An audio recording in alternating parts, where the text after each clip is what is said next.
So hello everyone, and welcome to the Spectrum Professional Development Lunch Talk. This week, we are going to have a presentation by Dr. Joe Weingartner here about research opportunities at George Mason University. And then we're also going to have a separate part later by Dr. Dreyfus about the LA program at GMU and how you can get involved in that. So thank you everyone for coming. And I will now turn it over to Dr. Weingartner to start. Okay, thanks, Michael. Appreciate that. So I wanted to first just share my screen. So let me do that. Give me a second for that to kick in. So hopefully you can see my screen now. Let me know if you can't. And so what I want to do is just first direct you to my webpage, which is here. So if you just go into Google and search GMU Joe, this will be the first link that comes up. And so if you scroll down on my webpage, there's this area called GMU links. And a little more than halfway down, there is this link where it says advice on research opportunities. And so that's going to be a PDF document with a bunch of links in it. And so that's up on the webpage. So I'm going to go over this now, this document. And then if you want to look at that in the future and click on the links and stuff, that's on my webpage, so you can access it that way. But for now, let me go ahead and open it up over here instead. So basically, you have a lot of different opportunities for how you can get involved in research at GMU in our department. And before I get into that, though, I want to just say, if you have any questions or comments, please feel free to interrupt me. You can just turn your microphone on and ask. Even if I'm mid-sentence, please don't hesitate to ask questions at any time. If you're not comfortable doing that, then you can put it in the chat, and I'm sure maybe Natasha or Michael will see it and ask for you. So I would really advise you to do research as early as you can. So honestly, you can start in your first semester if you want. You don't have to, but you have that opportunity, and keep going through the whole time that you're here. And so sort of the most obvious way you can do research is with a professor here at GMU, probably in the physics and astronomy department, but possibly in other departments as well. So math or engineering, for example. And there are different ways you can do research with a professor here. So you can do it for course credit is one option. And the course numbers for that are Astronomy and Physics 408. Now, you will never see those in Patriot Scheduler. Instead, the way you sign up for one of those research courses is you first have to get a research advisor, a professor who agrees to be your advisor. And then you'll contact Brooke Vaughn, who is in our department office. Here's her email. And she will assist you in registering for the research course. So you can do it for course credit. I will say that there are prereqs for these two courses. So you basically have to have a certain number of credits in physics or astronomy before you can take these courses. So you're probably going to be looking at junior or senior status before you're getting course credit. Alternatively, you can get paid to do research here. And there are a few different ways that can happen. One is that if your research advisor has a research grant, they can pay you a wage off of the grant. Also, we have a student research office here at GMU called Oscar, and they have a fellowship program you can apply to. The link is here. And they also have, I believe, a work study option through Oscar. And we're going to hear a little later from a student who has done Oscar, so you can hear about how that works. And when you do apply, if you do end up applying for the Oscar funding, what you would do is you would first talk to your research advisor, and then that person would help you. You wouldn't have to be on your own applying for research funding. So you can either get credit, course credit, or pay for doing a research product, but you can't get both. So it's one or the other. But you could, in principle, do more than one research project at the same time and get paid for one of them and course credit for the other, but you just can't get both. And alternatively, you could get neither, right? You could just do research on a volunteer basis here, and that's fine too. That's pretty common.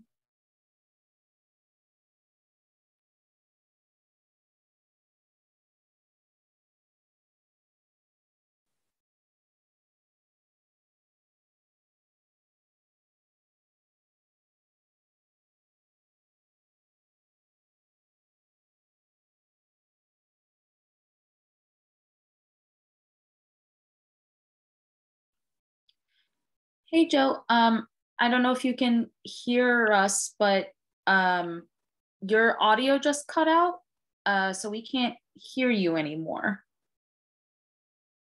I'm not sure if you can hear us or see the chat, or if maybe your whole Zoom went down, though.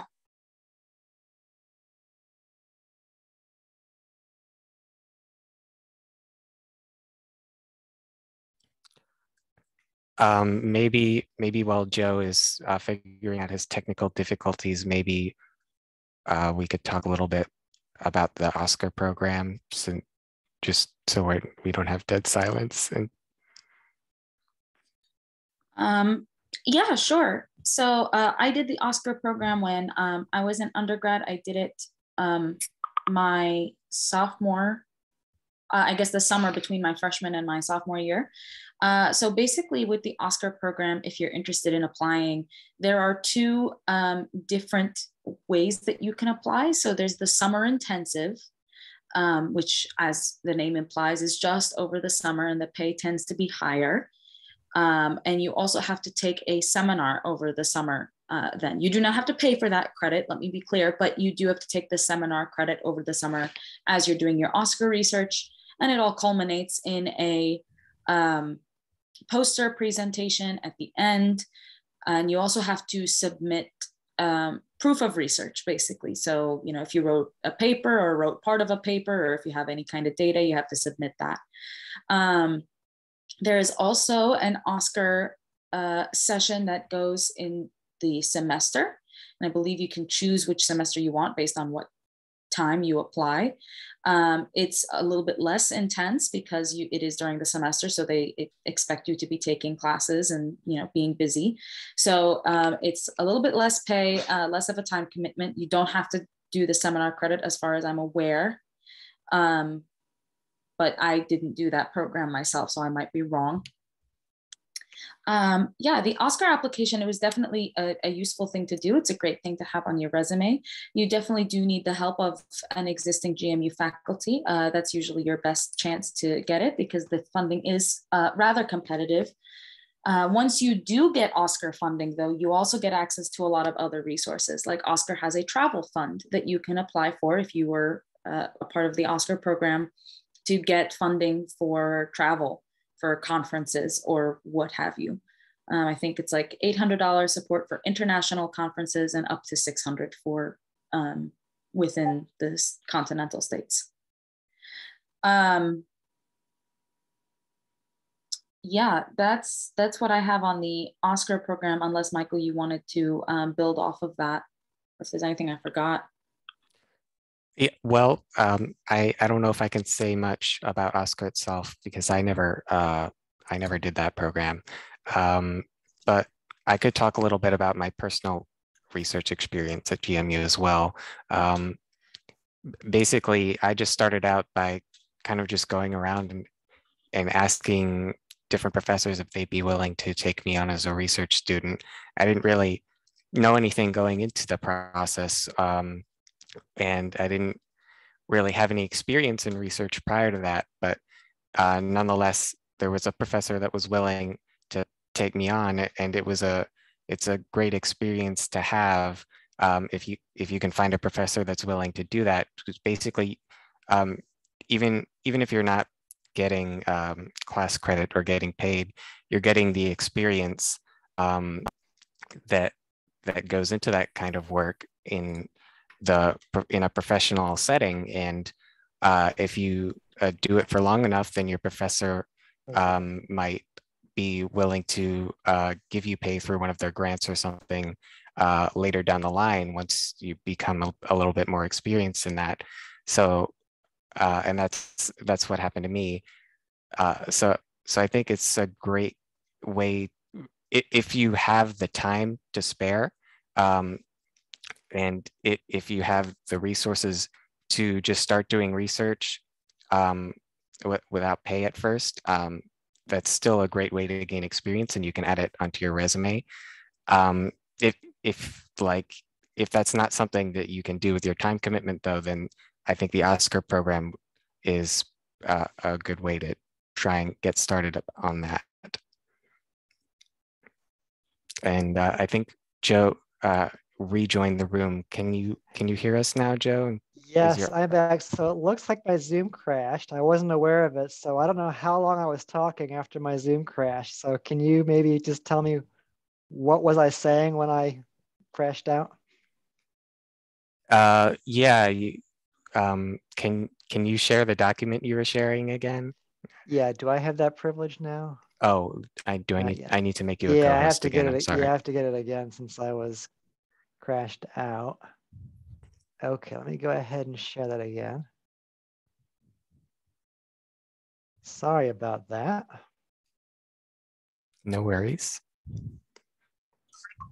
Okay, so where was I? So I believe, if I remember correctly, you were scrolled up a little bit. You were on the sentence about you can get credit or pay for a research project, but not both. Oh, wow. Okay, so I was gone for quite a while. Okay, yeah, I had no idea. I kept talking and talking and talking. Didn't realize I was out. Sorry Okay. about that. No, my Zoom crashed. It's not your fault. Sorry about that on my end. Okay, yeah, so what I was going to say after that is, once you understand your options then for what you can do research-wise here with a professor at GMU, the next step obviously is you want to find an advisor, find a professor to take you on. And so I am more than happy to help you with that. If you just email me, we can talk about what your interests are and who would be suitable people for you to contact as possible advisors. And you can also look at our faculty directory for the department, which is here. And so you can basically just peruse everyone's webpage and see what their research is, and then figure out what looks good to you. And then once you have identified some people to contact and ask about research, you want to just send them an email and ask to make an appointment so you could discuss possible research opportunities. And so here's a sample email you could send right here, where you would tell them what year you are, what courses you've taken so far, what your time frame is for when you want to do research, and then just politely ask if you can make an appointment to talk about research opportunities. So nice, short and sweet. And then they'll reply. They might want to see a CV. They might want a recommendation from a course instructor, but at some point they'll schedule a meeting with you. And then during that meeting, you want to evaluate them, right? So is this someone you want to work with? Is the project they're talking about something that sounds good to you? And you want to also come across as someone they want to work with. So you want to be engaged. You want to be asking questions about their research during that meeting. So they're going to want to be, enthusiastic about hiring you. And then once you've, talked to one or more people, figure out which one looks good, and then just go ahead and start working with them in the time frame, either as a volunteer or for course credit or for pay, as described earlier. And so then I want to take just a pause here and ask if there are any questions. It sounds like Michael was already fielding some questions while I was crashed out. Any other questions now, just on doing research with people here at GMU? Yeah, if you do the research for course credit, do you have to pay for tuition as normal? This is GMU. What do you think? Of course you have to pay the tuition as normal. They want every last penny they can get out of you. So yes, if you register for course credit, you do have to pay for that course credit. And the way you want to think about that is that, yeah, you're doing work as research, but you're getting the experience, right? So you're getting something out of that by taking that course. Yes. All right, thank you. Sure. Any other questions at this point?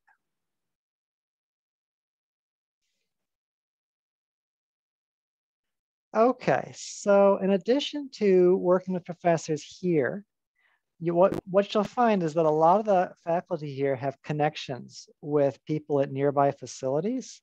So for example, I do astronomy.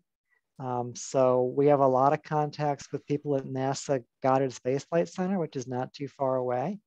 But across the department, we got lots of connections at lots of nearby facilities. And so we basically can kind of informally make arrangements for you to do research projects at these places.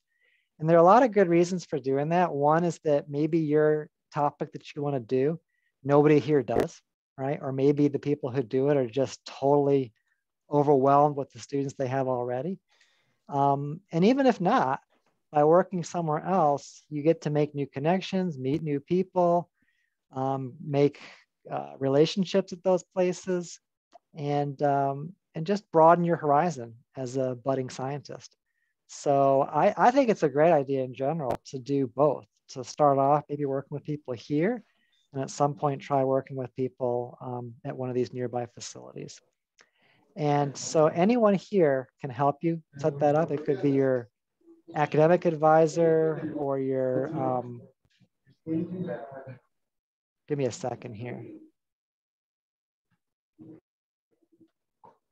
Oh, Michael, can I mute people or do you have to do that? I can mute them if you can't. Yeah, why? Yeah, I usually can, but I don't see where I can do that here. So why don't you go ahead if you don't mind? Yeah. Thanks. Just to cut back on the feedback. So turn your mic on when you have a question, but otherwise leave them off. So yeah, you can talk to me or any other academic advisor you're working with, your course instructor, or just anyone really. Any of us here, feel free to approach and ask for advice and help finding people to work with at nearby facilities. It's a really great opportunity to take advantage of. And then finally, there are all kinds of summer internship programs that you can pursue. So obviously you can work with professors here or at nearby labs, like I was just describing over the summer, as well as the fall and the spring. But there are all kinds of special programs that are set up for the summer. So one that's really popular is called REU. It's run out of NSF, National Science Foundation. It stands for Research Experiences for Undergrads. So here's the link. And lots of universities across the country have programs in the REU category. And so you apply, you can go and work at these universities with faculty there. It's another great way to broaden your horizon, make new contacts, work in areas of physics that we don't have here. So definitely something to peruse and to apply for. And then there are also some links here that are under the professional societies for both astronomy and physics. They have really good lists of summer internships, so in addition to the REUs. So for example, Space Telescope Science Institute has a very prestigious summer internship program. And so a lot of these really do have that prestige factor. So they're very competitive. And if you get in, it's a great experience and it looks just fantastic on your CV. So you definitely want to peruse those and apply for them. In all cases, if you've already done research with people here, that's going to strengthen your application. So it isn't like necessarily an either or, it's where you can do both and you'll be a stronger applicant if you've done research here. So the earlier you start, the better from the perspective of opening up opportunities later on down the road. And so that was all I had to say. So I'll be happy to take questions. And also Natasha and Michael are both going to tell you about their experiences in research. Actually, Joe, that's what we did while your Zoom had crashed. So we've already talked a little bit about that. Oh, you've already done that? Yeah. Okay, great. Oops, that's good to hear. So is Ben here? You want to go ahead and take over at this point, Ben? Okay, hi everybody. So I'm here to talk about the Learning Assistant program. So I'm gonna share some slides about that. So the LA program. Okay, so the question is, why be an LA? So maybe some of you have taken classes before that had LAs in them. And so if you're interested in teaching at some point in the future, maybe some of you want to be high school physics teachers or middle school, or maybe some of you are interested in going on in grad school and being professors in the future, where if you end up doing that, like that's going to include research and teaching. And we just heard about ways to get involved in research, which is excellent. And a lot of your training between now and then, if you end up going that route, is going to be based around research. But this is also an opportunity to get experience in teaching. Or are you interested in understanding physics and astronomy on a deeper level? A lot of the people who are LAs say that they understand the course a lot better when they've been in LA in the course than before when they were taking the course for the first time. Or are you interested in understanding how students learn? And this is an opportunity to see that up close. Or are you interested in helping your fellow students understand physics and astronomy? Or are you interested in working collaboratively with your peers and with faculty? Or are you interested in building professional skills for your future career, whatever other kinds of careers that might be? So if you're answering yes to any of these questions, I recommend that you think about the LA experience. Okay, so what do LAs do? So LAs are undergrad students who devote 10 hours a week to the LA position, which includes facilitating student engagement and learning. So the LA program has three main parts. So one piece of it is practice. So you are working with students in a course, and that could be both inside and outside of the classroom. So in our department, often that involves being with students in the active learning classrooms, where you have students working on problems in groups during the class, and the LAs are circulating around the classroom, helping the students with that. And then over the past year and a half, when a lot of the classes have been online, this has happened online as well, where students are in breakout rooms on Zoom or in Blackboard Collaborate, and the LAs are going around and helping the students there. And the LAs are also often running office hours and review sessions outside of the regular class time. So there are multiple opportunities to engage with students in the course. Another piece of it is the weekly preparation, where you're meeting with the course faculty and the other LAs, if there are other LAs in the class, where you're going over the content of what you're doing that week and going over how you're going to be teaching that with the students, maybe going over what are difficulties that students might have with this material, and how can we address that. And then the third piece is pedagogy. So all first-time LAs take a weekly LA seminar, which is 1 hour a week, where you're with LAs across all different classes across the College of Science, and learning about teaching science. What are some classes that have had LAs in them? So these are some of the classes in our department that have had LAs in recent years. So as you can see, so a lot of these are intro classes, but we've also had some LAs in upper level classes as well. So there are different kinds of opportunities of where you might be in LA. So you might have an opportunity to be in LA in classes that you've taken as a physics or astronomy major.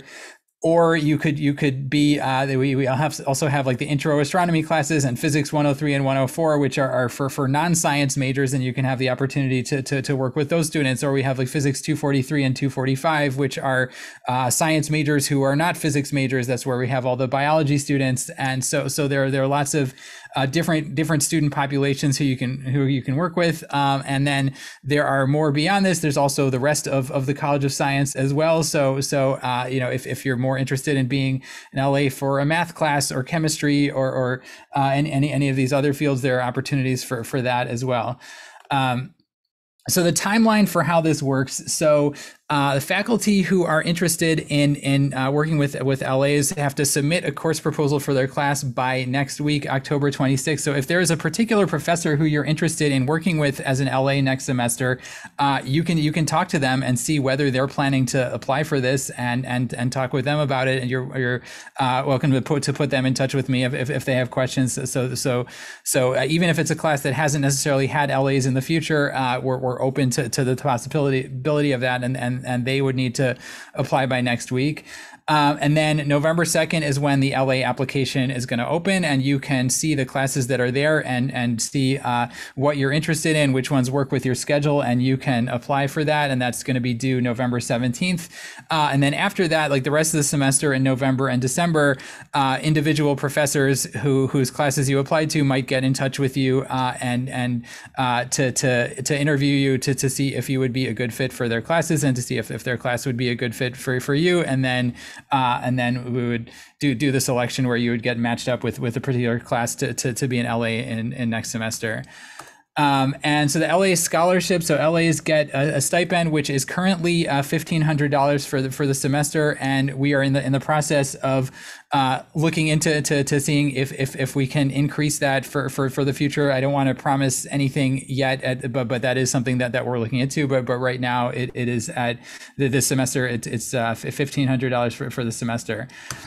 So if you are interested in applying, you can go to this URL. I can also put this into the chat right now. So this goes to the College of Science website, and that has the instructions for applying, GMU COSLA. And I'll also put my email address in the chat if you have other questions after this. But I am happy to answer any questions that people have now.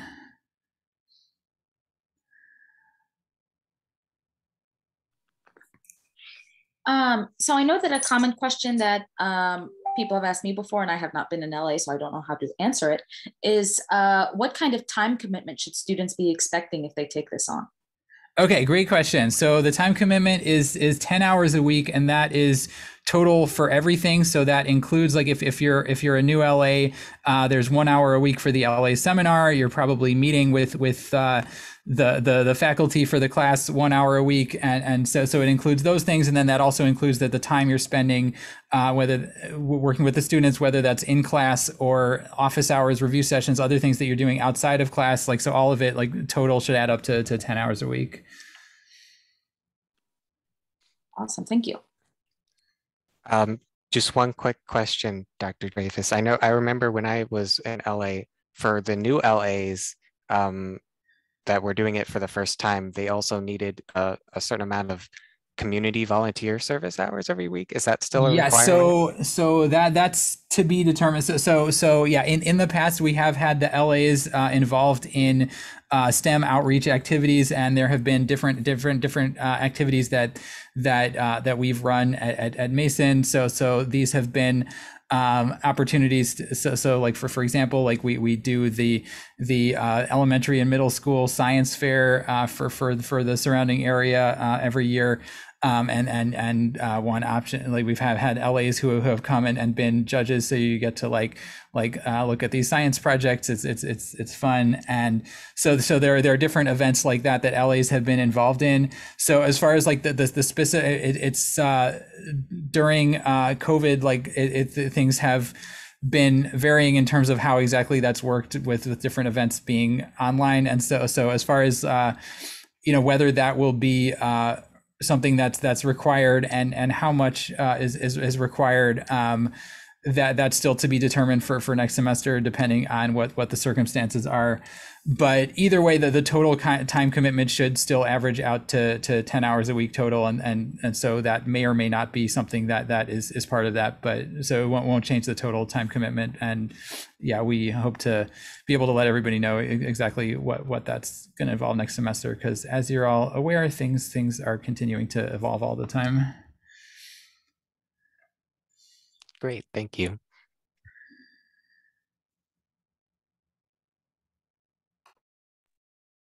Does anyone else have any more questions for either Dr. Dreyfus or Dr. Weingartner about the LA program or about research.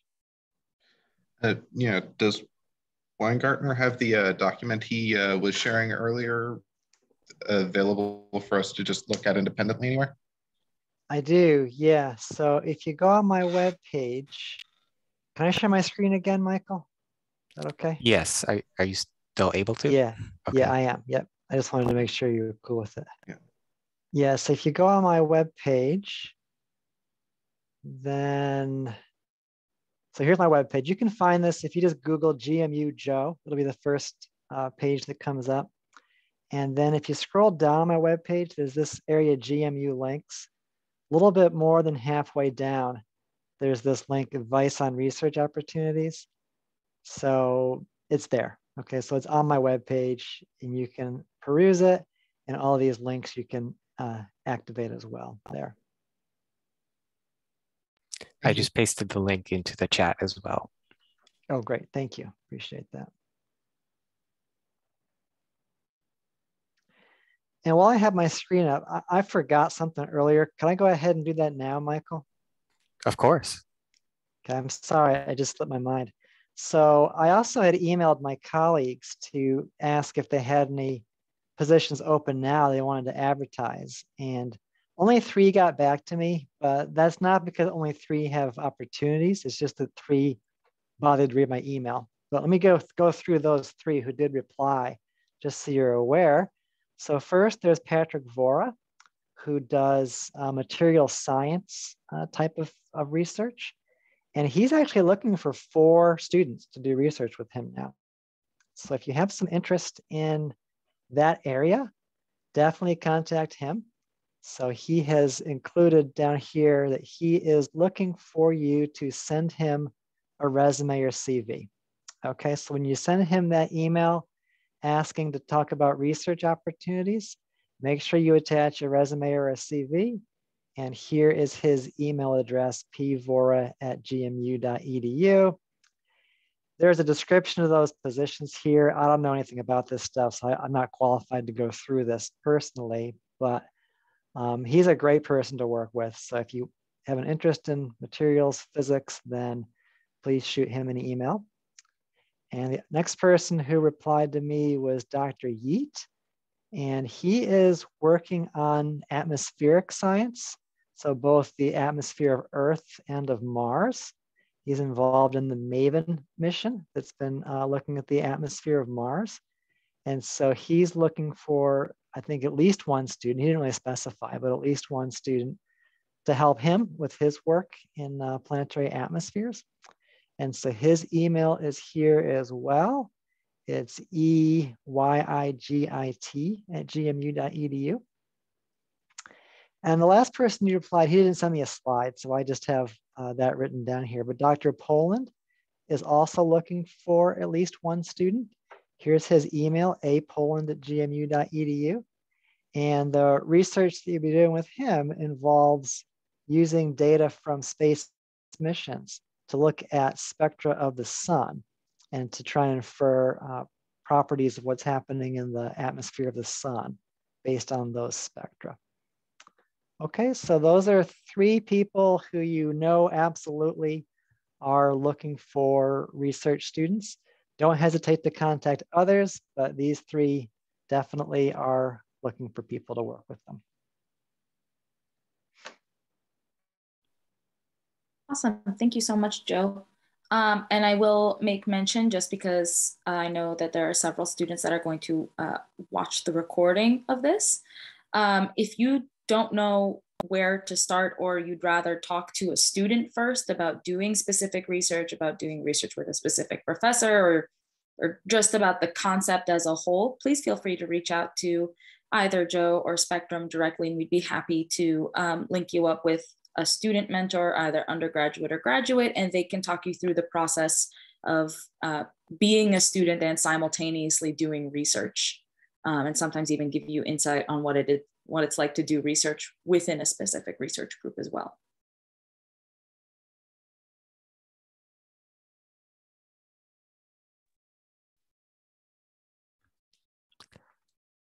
All right. Well, are there any final questions before we before we end the meeting for today? I just have a general question. I arrived late, so I don't know. Did you guys cover anything about the Oscar program here at George Mason University? Yes, we did. We talked about that near the beginning of the meeting, so sorry that you missed that, Kyle. Um, but would you like us to do a quick recap of that, or do you want? Well, no. I've done the Oscar program for 2 years in a row now, and I Oh, just okay. wanted Would you like to talk about it a little bit? Well, I just want to let people know that our department, physics and astrophysics, is one of the departments that applies least to the Oscar program. I think last year I was the only, or sorry, this summer I was the only physics student part of the Oscar program, and not because other people got chosen, but I was informed that that was just because a lot of us didn't apply. Wow. Okay. Well, then I guess more people need to apply then.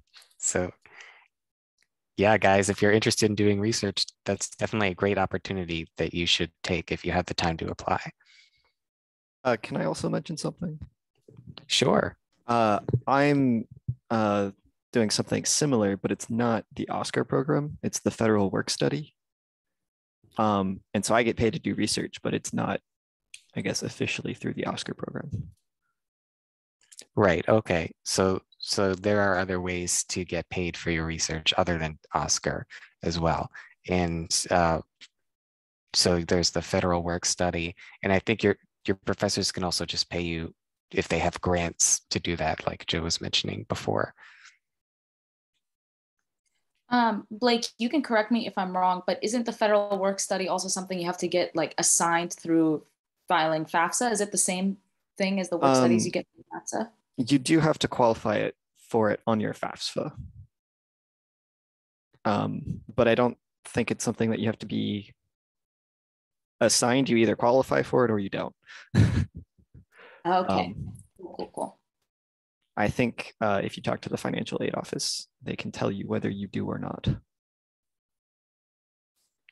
Yeah, I think that's right. I think you have to qualify. And I know, like I mentioned, Dr. Poland is one of the people who is looking for a student.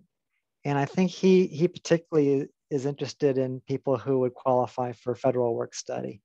And I think technically it might even be through the Oscar program. I'm not 100% sure about that, just in terms of the way it's structured within the university. But yeah, definitely, if you qualify for federal work study, then what a wonderful way to do it, right? As a research assistant, right? Who could imagine a better way to do work study than by doing research?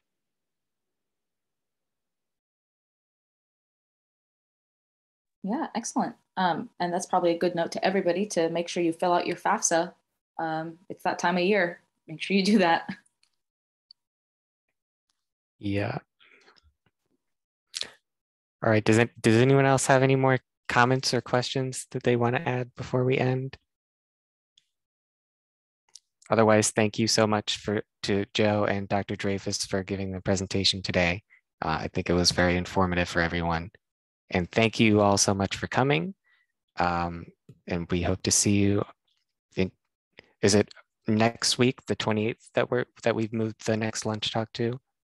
Yes, we have moved the next lunch talk to October the 28th in order to accommodate our speakers' schedule. We're going to be having Dr. Karen Lee, actually of the Oscar program, to talk about presenting and conferences and tips and tricks.